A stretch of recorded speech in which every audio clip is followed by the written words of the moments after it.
बड़ा ही सुंदर प्रसंग सुदामा जी। कृष्ण शासी सखा कसे ब्राह्मणो ब्रह्मवेत्तमा विरक्तीन्द्रियार्थेषु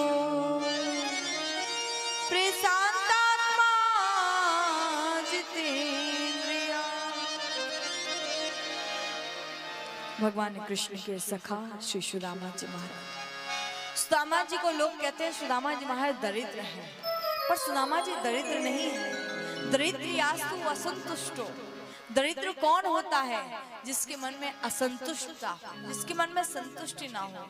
पर सुदामा जी कहते कन्हैया जितना तूने दिया बहुत है। पर सुशीला कहती जाओ ना, कहीं से तो मांग कर के लाओ। सुदामा जी भिक्षावृत्ति करते हैं। हाँ, सुदामा जी गरीब जरूर थे, धन की बहुत कमी थी। लोगों के यहाँ आज होता खाने को, कल को नहीं होता, पर सुदामा जी के यहाँ तो आज के आज ही खाने को नहीं था जी। इतनी गरीबी थी इनके यहाँ पर। एक दिन की बात, सुशीला गई कथा श्रवण करने के लिए, तो ब्यासी ने पूछ लिया देवी जी आप ऐसी क्यों बैठी हो, आपके घर में ऐसा क्या है? सुशीला ने कहा बाबा मैं बहुत गरीब हूँ। बोले तुम्हारे पति करते क्या है? सुशीला बोली महाराज मेरे पति तो केवल गोविंद का भजन करते हैं, केवल कन्हैया का भजन करते हैं। बोले तो उसको कन्हैया से मिलने के लिए भेजो ना। सुशीला बोली क्या कन्हैया मेरे पति से मिलेंगे? मेरे पति के पास में वस्त्र भी नहीं है पहनने को। मेरे पति तो केवल लंगोट लगा करके रहते हैं। मेरे पति तो केवल कृष्ण नाम का तिलक लगा करके रहते हैं। और एक बात आपको बताऊं, ये जो तिलक है ना, तिलक का जीवन में बहुत बड़ा महत्व होता है। मैंने कुछ लोगों को देखा है, जो लोग यहाँ से जाते हैं तिलक लगा के, तो लोग कहते हो देखो तो बहुत बड़ी भक्तानी बन रही है, रोज की रोज तिलक लगा के आ जाती है। लेकिन एक बात बताऊं, ये तिलक भी हर कोई नहीं लगा सकता। ये तिलक और ये कंठी माला, ये दोनों है क्या? तुलसी कुत्ता राम का, मोतिया मेरो नाम, कंठी डोरी चाम की, जित खींचो तित जाम। ये क्या है? ये जैसे हम क्या है? बोले भगवान के कुत्ते के समान हैं। हम भगवान के पालतू हैं। भगवान जहां चाहते हैं वहां वो हमको लेकर के पहुंचते हैं। पर एक प्रश्न लोगों के मन में होता है, बोले तिलक भी हमने देखा। एक जन मुझसे पूछ रहे थे, बोले दीदी हमने देखा कई लोग अलग अलग तिलक लगाते हैं, ये अलग अलग तिलक का क्या महत्व है? कोई जैसा भी नितिन भैया ने लगा रखा है, ये तिलक अलग है, हमने जो तिलक लगाया हुआ है ये तिलक अलग है। इस तिलक का क्या महत्व है? जो तिलक होता है, तिलक हमको हमारी गुरु परंपरा से मिलता है। जिस प्रकार से हमको हमारा सरनेम हमारे पिता से मिलता है, वैसे ही हमें संप्रदाय हमारे गुरु से मिलती है। गुरु जिस संप्रदाय के होते हैं उस संप्रदाय का हम लोग तिलक लगाते हैं। ये तिलक जो आप देखते हैं, तिलक में जो काली बिंदी, जो श्री आप देख रहे हैं, ये साक्षात राधा रानी का स्वरूप बताया गया है। नीचे जो आप देखते हैं, ये जो सफेद जो तिलक लगाया जाता है, सिंहासन, सिंहासन पर श्री किशोरी जी को बिठाला जाता है। वैसे ही ये जो तिलक है, ये निम्बार्क संप्रदाय, जो सबसे पुरानी संप्रदाय है, आज से हजारों वर्ष पुरानी जो संप्रदाय है, निम्बार्क संप्रदाय। जो भी निम्बार्क संप्रदाय के वक्त होंगे वो सब इस तिलक को लगाए होंगे। तो जितने भी गुरु वक्त होते हैं सब इस तिलक को उनको लगाना चाहिए, क्योंकि वो निम्बार्क संप्रदाय से है। अगर कोई भी दूसरा तिलक लगाते हैं तो वो संप्रदाय बदल जाता है। वैसे ही जो लोग आपने देखा होगा पूरा सफेद लगाते हैं इस तरीके से, और नीचे हल्का सा सफेद रखते हैं और बीच में पूरा लाल रंग का लगाते हैं, वो होता है रामानुज संप्रदाय का। जो रामानुज संप्रदाय से होते हैं वो वह तिलक लगाते हैं। वैसे आपने देखा होगा एक तुलसी पत्र का आकार का सफेद यहाँ पर लगाते हैं और पूरा ऊपर इस तरीके से तिलक जो लगाते हैं वो होता है गौड़ीय संप्रदाय का। इस प्रकार से अलग अलग संप्रदाय के अलग अलग तिलक होते हैं। तो आपको बताऊं, तिलक धारण हर कोई नहीं कर सकता है, इसलिए जो तिलक धारण करता है शायद ब्यूटी पार्लर पे जाकर के वो सुंदरता ना आए, जो एक बार माथे पर तिलक लगा लेना, जो सुंदरता आएगी दुनिया देखती रह जाएगी। सत्य बात है, जिसके माथे पर तिलक हो उसका चेहरा देखना तेज अपने आप ही आ जाता है। तो सुशीला बोली मेरे पति तो केवल तिलकधारी हैं, केवल लंगोट धारण करते हैं, क्या वो द्वारिकाधीश मेरे पति को स्वीकार करेंगे? बोले हाँ करेंगे। अरे वो कोट वाले से मिले ना मिले पर वो लंगोट वाले से तो जरूर मिलता है।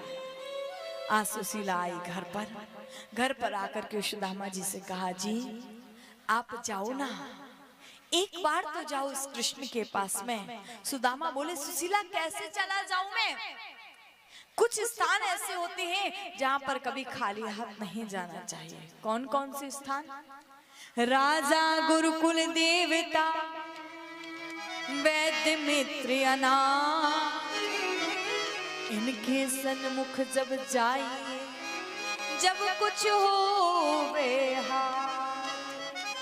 राजा, गुरु, कुल देवता, वैद्य, मित्र और अनाथ, इनके पास में जब जाओ जब कुछ तुम्हारे हाथ में हो। पर सुशीला मेरे पास तो कुछ भी नहीं है इनको देने के लिए, मैं कैसे दूं? क्या करूं मैं? आज सुशीला आई, सुशीला कहने लगी अजी सुनो ना, एक बार जाओ तो सही, वो सबके सुनने वाले हैं। सुशीला ने क्या किया, एक पड़ोसिन के दरवाजे पर गई और वहां से पड़ोसिन से बोली बहन मुझे 2 मुट्ठी चावल दे दे। पड़ोसिन बोली बहन जा जा, बरसों पहले लेकर के गई थी, कहा था परसों दे दूंगी, पर आज तक नहीं लौटाई। दूसरे घर में गई, दूसरे दरवाजे पर पहुंची और जब वहां पर गई तो वहां जाकर के जैसे कहा बहन 2 मुट्ठी चावल दे दे। उसने कहा बहन 2 क्या, ले तो 4 ले जा, बन जाए तो लौटा देना और ना बने तो कोई बात नहीं। सब तरीके के लोग दुनिया में होते हैं। आज लेकर के आई और चावलों को लेकर के आई, उस साड़ी में फाड़ा, उस साड़ी में बांधा, जो साड़ी 10 जगह से पटी हुई थी, 10 जगह से सिली हुई थी। एक पत्र भी लिख दिया कन्हैया के लिए, कन्हैया एक मास 2 पाख में 2 एकादशी हो, मेरे घर नंदलाल जो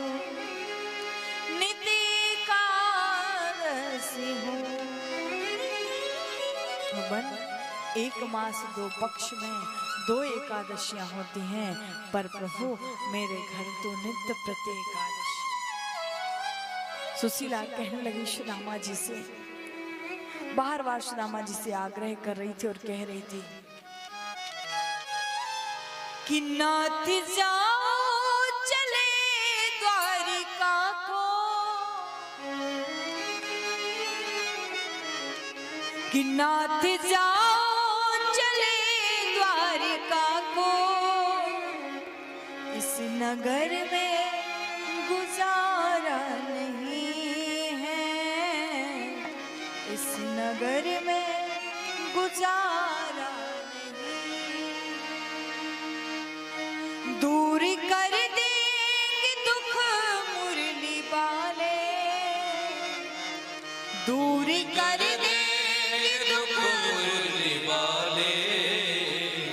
और किसी का सहारा नहीं है, और किसी का सहारा नहीं है।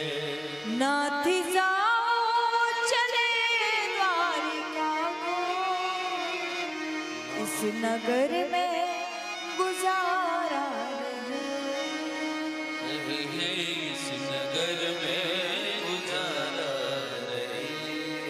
सुदामा जी कहते हैं कि कैसे जाऊं प्रिय द्वारका, तुमने सोचा विचारा नहीं है, तुमने सोचा विचारा नहीं है। कैसे जाऊं प्रिय द्वारका, तुमने सोचा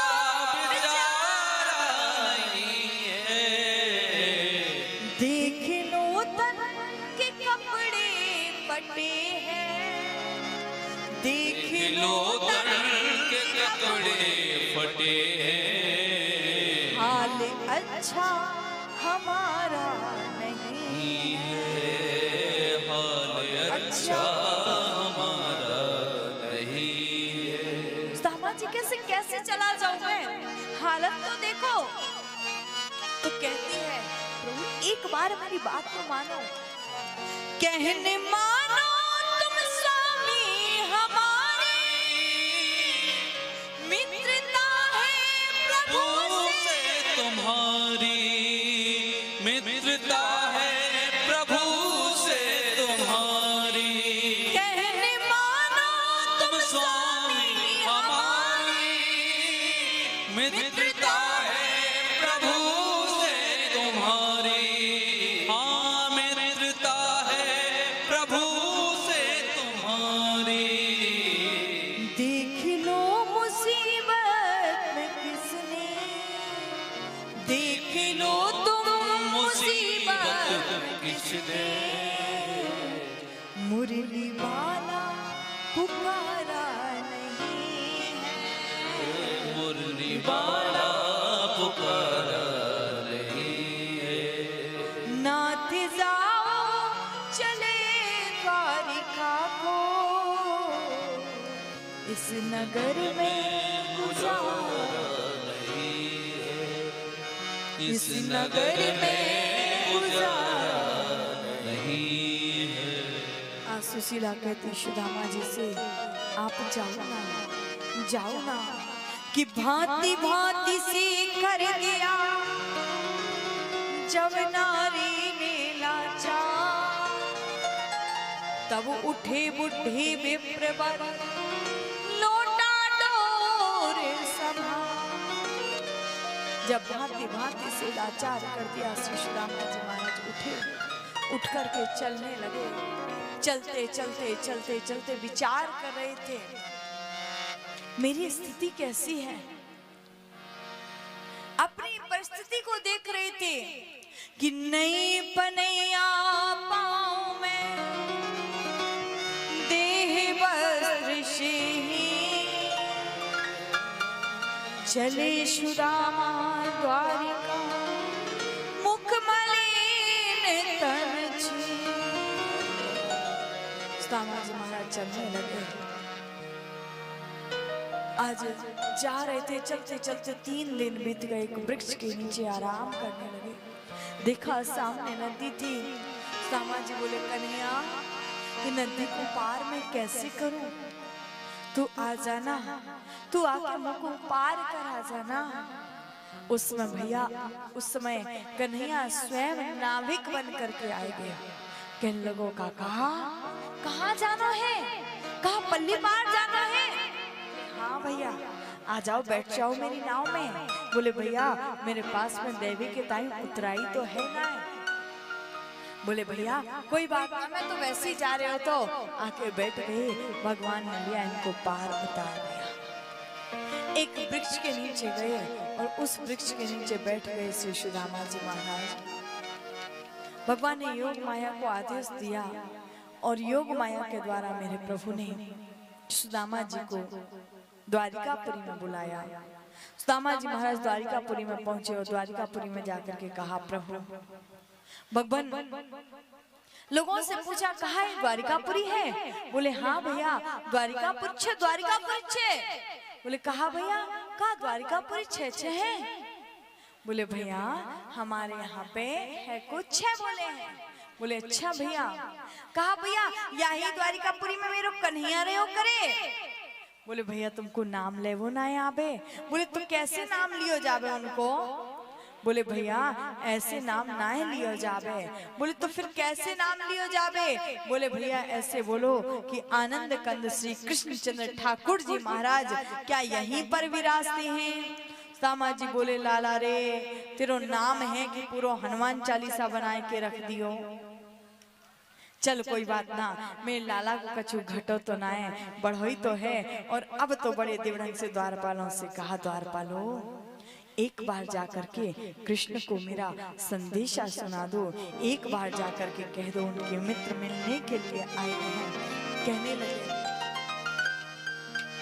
एक बार जाकर के कह दो ना कि अरे द्वारपालो कन्हैया से कह, अरे द्वारपालो कन्हैया से कह दो घर पे सुदामा गरीब आ गया है।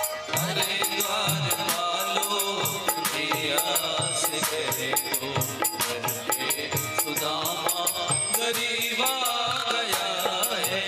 अरे द्वारपालो कन्हैया से कह दो घर पे सुदामा गरीब आ गया है। अरे द्वारपालो कन्हैया से कह दो घर पे सुदामा गरीब आ गया है। सिर पे है पगड़ी ना तन पे है जान, न सर पे पगड़ी न तन पे जामा। बता दो कन्हैया को नाम है सुदामा। न सर पे पगड़ी न तन पे जामा। पे पगड़ी तन पे जामा। बता दो कन्हैया को नाम है सुदामा।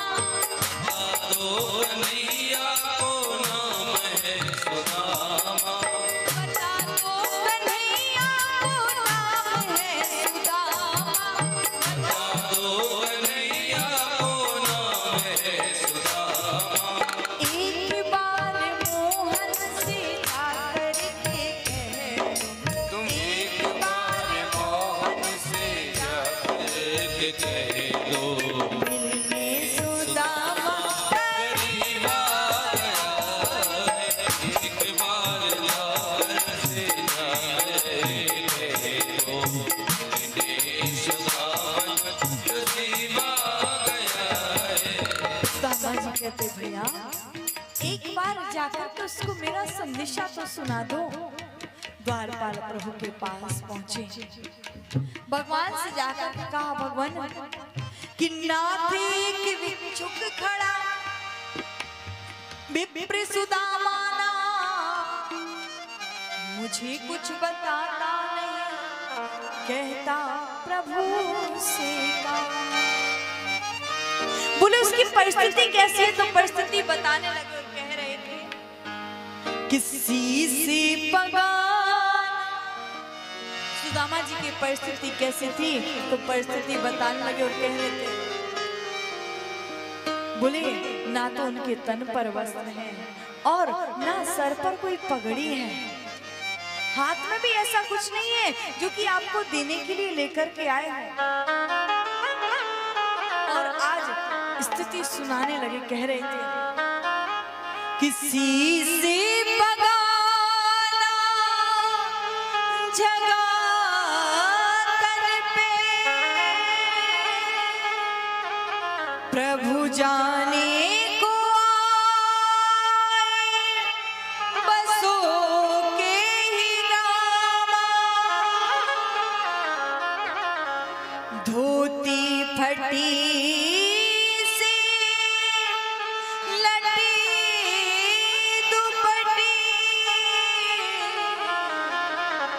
रूपाई उपायन लीन हिसाब। द्वार खड़ा तुझ दिल बने रोचक सा बसुधा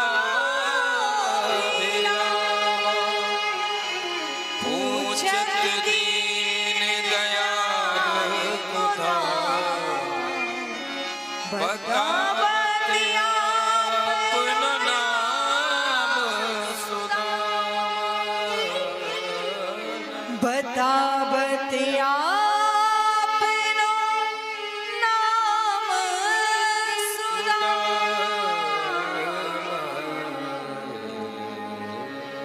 जो सुदामा नाम सुना, सुदामा मेरा मित्र सुदामा, सुदामा सुदामा कि दौड़े द्वारे की तरफ तुरंत द्वारिका मित्र सुदामा गए इस पुकार के साथ, मित्र सुदामा इस पुकार के साथ दौड़ पड़े मेरे प्रभु, और जैसे ही दौड़े सुदामा जी को हृदय में भर लिया, लेकर के आई। आज उस ऊंचे सिंहासन पर सुदामा जी को बिठाला जहां पर किसी की दृष्टि भी नहीं जाता। मित्र विराजमान हो ना, सुदामा जी की स्थिति को देते, भैया ये तेरी कहाँ स्थिति है? रुक्मणी जी से कहा, रुक्मणी जी ब्राह्मण देवता आए हैं, जाओ जाकर के जल लेकर के आओ।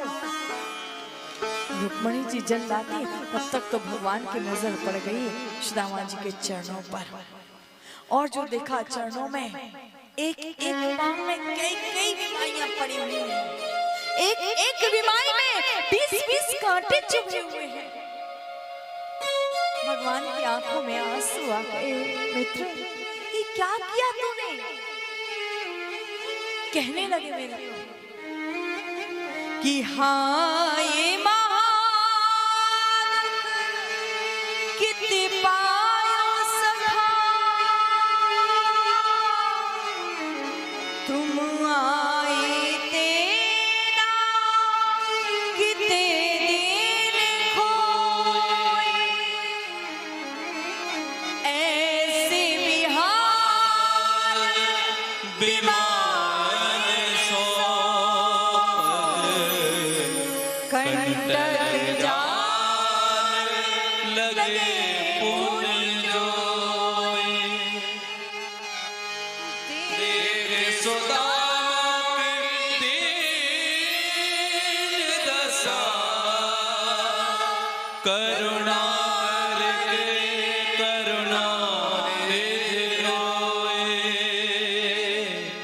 पानी परात को हाथ छुओ नहीं, नैनन के जल सो पग धोए, नैनन के जल सो पाग धोए, नैनन के जल सो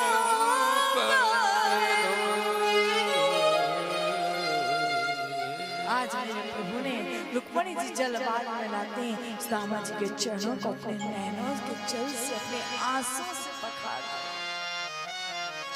मेरे प्रभु कहते, मित्र इतने दिनों तक तुम कहाँ थे? तुम मेरे पास में आए क्यों नहीं? सुदामा जी कहते, कन्हैया कैसे आ जाता, तूने ही तो मुझसे कहा था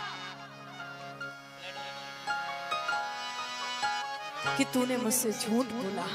मैंने एक बार झूठ बोला तो तूने कह दिया था, गुरु से कपट मित्र से चोरी, क्या हुए निर्धन क्या हुए कोढ़ी। पर कन्हैया सुन, मैंने भी कह दिया, मर जाऊं मांगू नहीं अपने तन के काज, पर स्वार्थ के कारण मोह ना बेलाज। अपने लिए कभी नहीं मांगूंगा, हाँ अगर किसी और के लिए मुझे मांगने की आवश्यकता पड़ जाए तो मैं अवश्य मांगूंगा। भगवान ने कहा, चल भैया छोड़, भैया एक बात बता, तेरे ब्याह भयो कि ना भयो? बोले हाँ भैया है। भैया तो एक बात बता, मेरी भाभी ने मेरे ताई कछु भेजो कि ना भेजो? सुदामा जी ना करना चाहते थे। भगवान बोले भैया एक बार तूने झूठ बोलो वाको परिणाम आज तक भुगत रहे हो है, अब झूठ ना बोलियो। जो सुदामा जी ना करना चाहते थे भगवान ने बात को, अच्छा भैया एक बात बता, तेरे बेटा बेटी भी तो होंगे? बोले हाँ। कितने बच्चे हैं? बोले 4। बोले कितने बड़े बड़े हैं? सुदामा जी बोले एक इतना, एक इतना, एक इतना, एक इतना। बोले इस हाथ से नहीं, दाहिने हाथ से बताओ। अब दाहिने हाथ में दबी हुई थी पोटली। अब सुदामा जी बोले एक इतना, एक इतना, एक इतना, एक इतना। बोले उठे, हाथ हाथ उठाए और झुके खुद। भगवान बोले भैया तेरे हाथ में कहाँ है गयो? सुदामा जी बोले भैया मेरे हाथ में फुंसी है। भगवान ने कहा ला भैया आज तेरी फुंसी को ही ऑपरेशन कर दूं। सुदामा जी हाथ को उठा रहे थे, भगवान ने जो उंगली को पकड़ा पोटली टप सीना नीचे टपकी। मेरे प्रभु ने लिया और आज सबके देखते देखते जैसे ही कन्हैया ने पोटली को खोला और भगवान ने जो पोटली को खोला वो पोटली जैसी गिरी। भगवान ने लिया एक मुट्ठी चावलों को मेरे श्याम पान कर गए, दूसरी मुट्ठी चावल लिया, दूसरी मुट्ठी भी मेरे कन्हैया पान कर गए, तीसरी मुट्ठी मेरे कृष्ण पाना चाहते थे। रुक्मणी जी ने आकर के हाथ पकड़ लिया, प्रभु 2 मुट्ठी खा करके 2 लोगों का धन दान कर दिया कन्हैया, अगर तीसरी मुट्ठी भी पान कर लोगे तो हम 16,108 को लेकर के कन्हैया कहाँ जाओगे? आज मेरे प्रभु ने रहे कुछ दिन श्याम संग सुदामा, पर देखा भगवान ने उस पोटली में एक पत्र लिखा हुआ था। उस पत्र में लिखा हुआ था 1 मास 2 पाख में 2 एकादशी हुए, मेरे घर नंदलाल जो नित्य एकादशी हुए। भगवान ने पत्र को पलट करके लिख दिया भाभी जी होनी थी सो गई कि होनी थी सो हो गई और अब ऐसी ना हो। भाभी तेरे घर में नित्य द्वादशी हो, भाभी तेरे